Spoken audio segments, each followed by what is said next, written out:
It's clear that the Syrians have welcomed it, they've accepted it. This has been announced by the Foreign Minister, Walid al-Muallim, who's actually in Moscow at the moment. Just a few minutes ago, he was shown on Syrian state television, officially in the name of the Syrian Arab Republic, welcoming the Russian initiative out of, he said, the Syrian leadership's concern for the safety of its people, the security of its country, and out of its faith in the wisdom of the Russian leadership in trying to avoid a strike by the Americans. So it does seem to be serious. The agreement, or the Russian proposal, is that any chemical weapons in Syria should be put under international supervision, destroyed, and that Syria should sign up to the Chemical Weapons Non-Proliferation Treaty, if such a thing exists. But it should sign up to international agreements on non-use of or non-existence of chemical weapons. So it does seem that this actually could let President Obama off the hook, because he seems to be wriggling very desperately, trying to get congressional support, which at the moment doesn't seem to be there.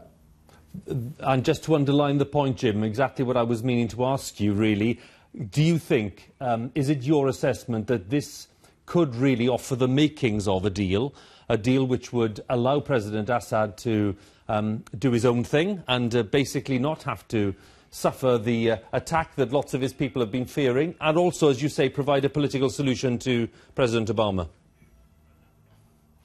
Certainly, it could do both of those things if it's followed through. Mr. Kerry himself, the Secretary of State, when he was in London, said almost dismissively that, only if Syria handed over all its chemical weapons, but that's not going to happen. Well, apparently it is. At least the Russians and the Syrians say so. And Russia, let's not lose sight of it, from the beginning has been absolutely against and very publicly and clearly against the use of chemical weapons. And I think behind the scenes, reading between the lines, there's been a lot of arm twisting going on. The Russians have publicly been supporting the Syrian regime and even arguing that if chemical weapons are used, it must have been by the rebels. But privately, it seems more had been going on. And at their joint press conference this morning, Mr. Lavrov, the foreign minister, and Walid al-Muallim, the Syrian foreign minister, both looked very grim-faced, I have to say. And Mr. Muallim, even at that stage, was saying that Syria was ready to work very seriously with the Russians